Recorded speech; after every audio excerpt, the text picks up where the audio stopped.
At center, number 22, Simon Camacho. Forward number 19, Elmer Chavez. Also at forward number 31, Lakay Express, Mark Meneses. Starting at guard number 22, Chino Mosqueda. Also at guard number 3, TJ Felebrico. Playing center number 15, the Barbarian Alan Santos. Wednesday triple header, gitna ng linggo. At kaya masarap makasama ang Maharlika Pilipinas Basketball League. Juanito Gregorio po, kasama si Coach Mike Perez. 2 points pa rin ang Ilagan after the first 2 free throws. They have not scored. Now Meneses drives right, uses the left, and that's a finish for Mark Meneses.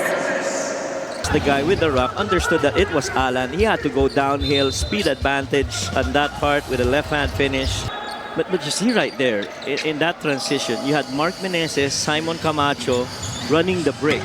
And now we have a 3 by Mark Meneses. Sabi niya, hindi lang naman drive ang in-improve ko sa aking laro. Even the outside game has been tremendous for the all-star starter, Mark Meneses.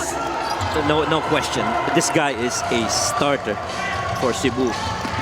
Running in the break. Fakes. Gotta make goes this. Corner. Felebrico, that's short. Oh my God. Art de la Cruz is blocked by Simon Camacho.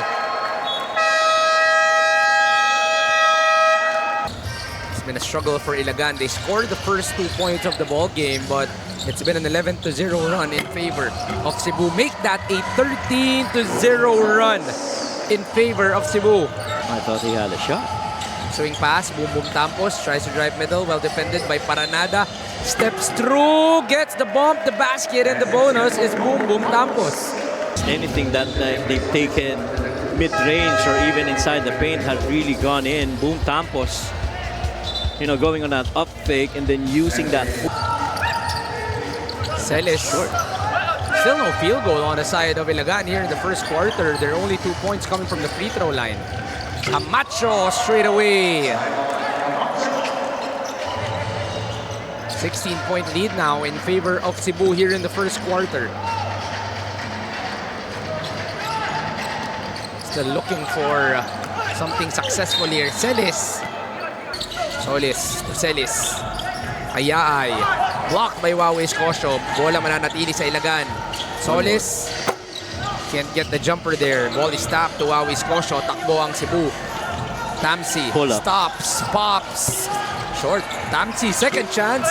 Malakas pa rin. No more shot clock here. Ayaay attacks early. Ayaay with the left-hand lay. 21-9. Denison, stop and pop. Malakas. A second remaining. Denison fires and makes it.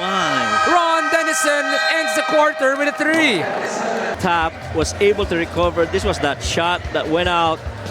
And then again, yung tapikan ng bola. Don Reverente and Tamsi handing it over to Ron Denison to end the first quarter with a 3-point make at the buzzer. That was able to recover and pass it off to Ron Denison. When Ron took that shot, Ayaay was still there challenging that shot attempt.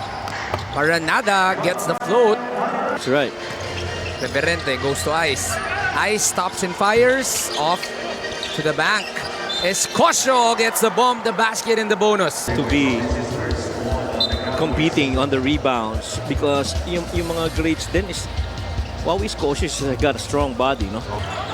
Cebu playing terrific defense here in the ball game. There's a switch. It's Denison on Solis. Solis off to the right. Denison playing good defense, but Solis finds a way. 6 points.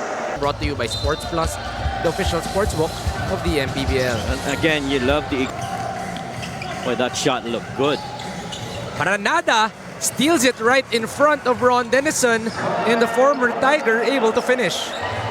Go to steal of the game, brought to you by Extreme Boom 3 waterproof speaker, unstoppable sound, ultimate power. How about that energy that Kyle Paranada brings, no? I leave that up to you. Shoutout sa inyo mga dong. Sana nag-enjoy kayo dyan. Drop pass to Mark Meneses. Gets the bump, the basket, and the bonus is Mark Meneses. Simon Camacho gets that rebound, feeds it over. Art de la Cruz does his best. Andre on the horns play. Labas dito kay Elmer. Fires early, but makes it. Elmer Chavez extends the lead to 16. This is that 3-point shot of the game. Ganda ng pagkakapasa. Chavez not thinking otherwise. Orange play, the opposite, lifts up. You want to go down low to Art. Switch back. Bumaru fires the three. Straight line and in. That's the first triple on the side of Ilagan. This time, Bumaru is denied. One-on-one on the post. Drop There you step go. is good for Art de la Cruz. Now, it's very important. The very first time that I watched London Ontiveros up to today, nothing has changed with that stroke. Now they try to run extra. Another extra, and everybody getting a touch. No dribble needed. In 3 guys, you also got to give credit to Art de la Cruz for hanging in there. Staying the pace. Late lang si J-Boy Solis. Maayos naman daw ang depensa at napipilit nila ang turnovers pero kailangan nang i-convert ang stops into baskets, not just attempts. Started out with a couple of threes, one earlier by Don Gumaro, then sumagot itong si only because he says the right things. Like sabi niya, mamaya na dumipensa muna tayo. Pag nakuha natin yung depensa, saka tayo bumasket.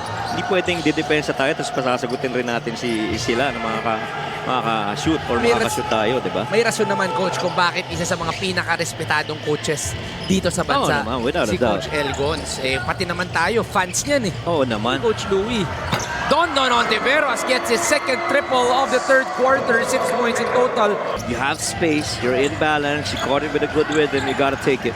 Lead is still 17 in favor of Cebu and Armenion. Too long, too strong, and too good of the MPBL. A little bit of, force down on the low block. Maybe chicken wing? Can't get it. 2 versus 2. Boom, boom. All the way. Hand time for Boom Boom Tampos. Well, you kind of knew he was gonna take off. Bawi sa Paranada. Kaso hindi kayang pasukin. It's the official sportsbook of the MPBL. The moment that he crossed the three-point area, he has already made even si Ariar. On the floor. On the bench, rather. You've got a deep roster. In and out for Ron Denison. 50-50 ball goes to TJ Falebrico. Now Art with the basketball. Swipe by Ichi. Ball goes to Cebu. That's the thing. On the side of Ilagan. That is the thing. Wawi posting. Nice fake. Up and under move is good for Wawi Escosio. To Ichi. A little space for Ichi Altamirano. Straight line and in for Ichi. Well, Ichi was also big in that game against the... And the shot attempts have really been inside the paint. That's actually their 3rd attempt from there without a field goal. Escosio on the stop and pop. That's good from Wawi Escosio. Umaru rejects. Right hand blocked once again by Wawi Escosio. The ball will stay with Ilagan. Kompleto itong si Wawi Escosio. Escosio has 2 blocks to his name, alongside 10 points and 6 rebounds.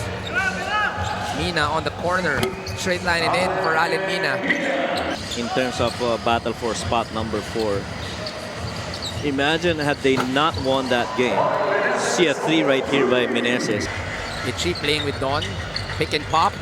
Escosio fires the 3, in and out for Wawi. Hart goes to JP Kawilan. You want to go low post. Open layup for Rob Celis. One of the few rare times that's going to be an easy shot para dito sa Ilagan. And you know what? That's the first field goal inside the paint for Ilagan. And why? Kasi nga, ang bigat ng depensa eh. Ang bigat ng depensa sa loob rin talaga ng Cebu Greats.